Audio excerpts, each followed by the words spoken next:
কবুতর ডিম পাড়ার পর কেন ডিম থেকে বাচ্চা ফুটে না এবং ডিমে ব্লাড আসে না।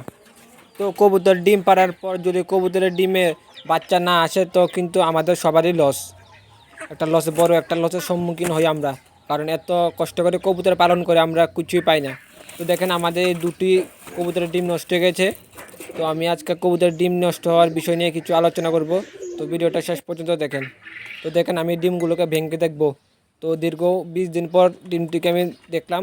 কবুতরের বাচ্চা সাধারণত ফুটে যায় 18 দিনে, তবু আমি 2 দিন বাড়িয়ে দেখলাম ডিম থেকে বাচ্চা ফুটে কি না। তো দেখেন ডিমটা বের করা মাত্র ডিমটা ভিতরে নষ্ট হয়ে গেছে এবং দেখেন কুসুম আর সাদা অংশটা একসাথে জল হয়ে গেছে। তো দেখেন আরেকটা ডিম ভাঙবো। তো এটা ভাঙতে দেখি আমি। তো দেখেন এইটা একটু ভালো রয়েছে কিন্তু কুসুমটা ঘোল হয়ে গেছে, কারণ এটাতে প্রায় দীর্ঘ 20 দিন কবুতর তা দিচ্ছিল এবং ডিমে ব্লাড না আসে না। এর মূল কারণ হলো কবুতরের জোড়ার সমস্যা। আপনার যদি নর কবুতরটা ভালো হয় তাহলে মাঝি কবুতরটা খারাপ, এবং মাঝি কবুতরটা যদি ভালো হয় নর কবুতরটা খারাপ। অনেক সময় কবুতরের পুষ্টির জন্য কবুতরের ডিমে ব্লাড আসে না এবং ডিমে বাচ্চা ফোটে না। কারণ আমরা দেখি অনেক সময় কবুতর সঠিকভাবে খাবার পায় না এবং কবুতরকে কৃমির ওষুধ খাওয়ানো হয় না, কবুতরকে ভিটামিন করানো হয় না। তো আপনারা কবুতরকে ভিটামিন এবং কৃমির ওষুধ অবশ্যই আপনারা খাওয়াবেন কবুতরকে, নাহলে আপনার কবুতরের ব্লাড আসবে না। কখনো কখনো দেখা যায় বাচ্চা মরে যায় ডিমের ভেতরে। তো আমি এই মাসে আমার কবুতরগুলোকে মেডিসিন থেকে বিরত রাখছিলাম, তাই আমার কবুতরের এই অবস্থা। তো মোট আমার কবুতর মানে 3টি ডিম নষ্ট হয়ে যায়। তো আপনারা কবুতরের ডিম পাড়ার প্রায় 1 সপ্তাহ আগের দিন থেকে কবুতরকে একটু ভালো জাতের খাবার খাওয়াবেন এবং কবুতরকে মা কবুতরটাকে ভালো জাতের খাবার দেবেন, যেমন ভুট্টা, গম ইত্যাদি। তো দেখেন এইসব বিষয় বাদ দিয়ে এখন আমার গরু খামার দিকে চলে আসলাম। গরুগুলো বসে আছে এবং তো দেখেন কীভাবে এরা আরাম করছে।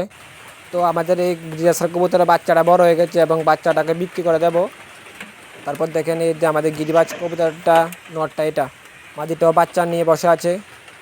তারপর দেখেন আমাদের আরেকটি এই রেসার কবুতরের নর কবুতরটা, এটা বসে আছে। এই মাদির কবুতরটা হলো এই নটটা।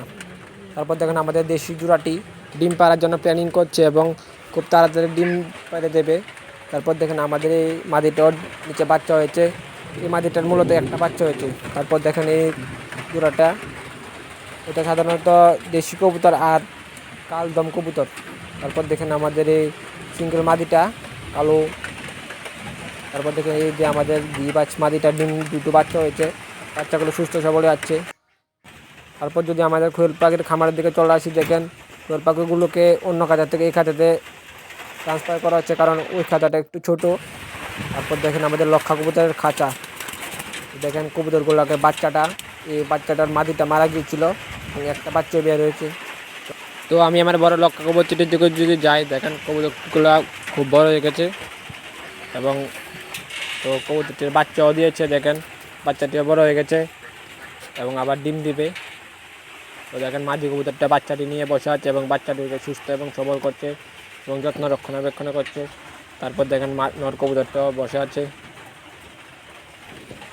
তো এরা নিয়মিত ডিম বাচ্চা করছে এবং প্রতি ডিম পাড়া 15 দিন পর আবার বাচ্চা দেয়। তো আমার দেশি কবুতরগুলো দেখেন চালের উপরে এবং আম গাছের উপরে উঠে বসে থাকে। দিনের বেলা খাবার দাবার খেয়ে আম গাছের উপর বসে যায়।